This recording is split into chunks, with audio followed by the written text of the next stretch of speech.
हर शहर में कुछ बच्चे बहुत खुश नसीब होते हैं और कुछ बच्चे सिर्फ दूसरों की खुशियां देखकर मुस्कुरा देते हैं। ये कहानी है दो दोस्तों की।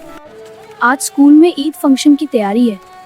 सब दोस्त नए कपड़ों और गिफ्ट्स की बातें करेंगे, लेकिन पता नहीं क्यों मुझे बिलाल की फिक्र हो रही है।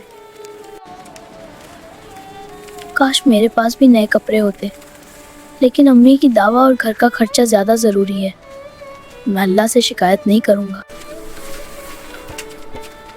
बिलाल हमेशा चुप रहता है, लेकिन उसकी आंखों में जो उदासी है ना, वो मुझे अंदर से बहुत परेशान करती है।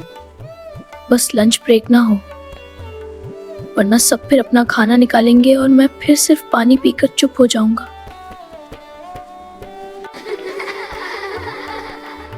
बिलाल रोज सिर्फ पानी क्यों पीता है?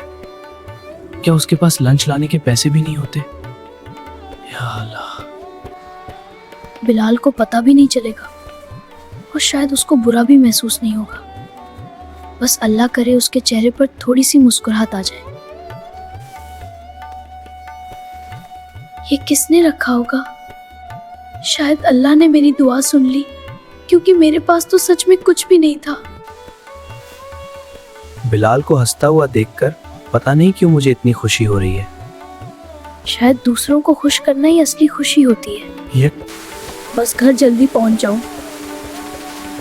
मेरी तबीयत भी ठीक नहीं थी। अल्लाह करे उनकी दावा का इंतजाम हो जाए। मेरे पास सब कुछ है, गाड़ी, कपड़े, खाना और बिलाल के मुश्किलें। क्या मैं उसके लिए कुछ और नहीं कर सकता?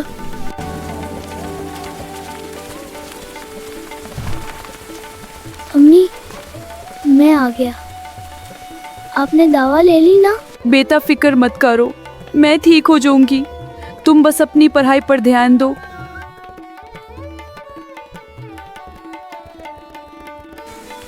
अम्मी, जब मैं बड़ा हो जाऊंगा ना, तो आपको कभी तकलीफ नहीं होने दूंगा। ये मेरा वादा है। मुझे बिल्कुल अंदाजा नहीं था कि बिलाल की जिंदगी इतनी मुश्किल है। अब मैं उसको कभी अकेला महसूस नहीं होने दूंगा।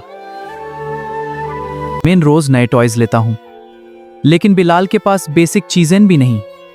अगर मैं अपने कुछ टॉयज बेच दूं तो शायद उसकी हेल्प हो जाए।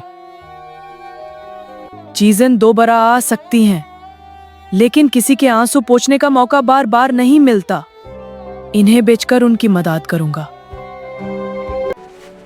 बस इतने पैसे हो जाएं कि बिलाल की फीस और ईद दोनों अच्छी हो जाए।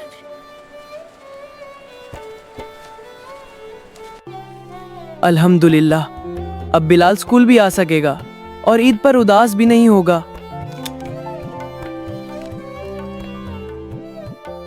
सर, ये बिलाल की फीस है।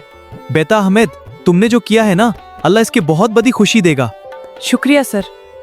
अल्लाह तुम्हारे दिल को हमेशा महफूज रखे। बिलाल, तुम्हारी फीस ऑलरेडी पेड है। लेकिन सर, मेरी फीस किसने जमा करवाई? मेरे घर में तो इतने पैसे भी नहीं था। क्या किसी ने सच में मेरी मदद की है? हाँ बेटा, किसी ने तुम्हारी मदद की है। किसने?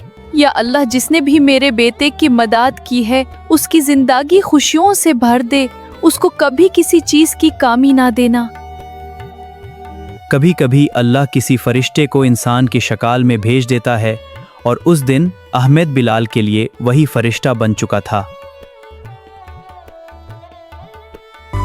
अम्मी, अम्मी जल्दी बाहर आओ। देखो, अल्लाह ने हुमैन भी ईद की खुशियां भेजी हैं। मेरा बेटा भी आज नए कपड़े पहनेगा। अल्हम्दुलिल्लाह। अल्लाह तू कितना मेहरबान है। आज मुझे पहली बार लग रहा है कि मैं भी दूसरे बच्चों की तरह हूँ। मैं भी ईद मना सकता हूँ। बच्चों, याद रखो, अल्लाह के नजदीक सबसे अमीर वो होता है जो दूसरों की मदद करता है। असली इंसानियत दूसरों के चेहरे पर मुस्कुराहट लाने में होती है। अहमद, ये सब तुम कर रहे थे? तुमने मेरे लिए इतना सब कुछ क्यों किया? क्योंकि दोस्त सिर्फ साथ हंसने के लिए नहीं होते, मुश्किल वक्त में साथ देने के लिए भी होते हैं। मेरे पास तुम जैसा दोस्त है, इसका मतलब मैं दुनिया का सबसे अमीर बच्चा हूँ। बेटा अहमद, अल्लाह तुम्हारी हर दुआ कबूल करे।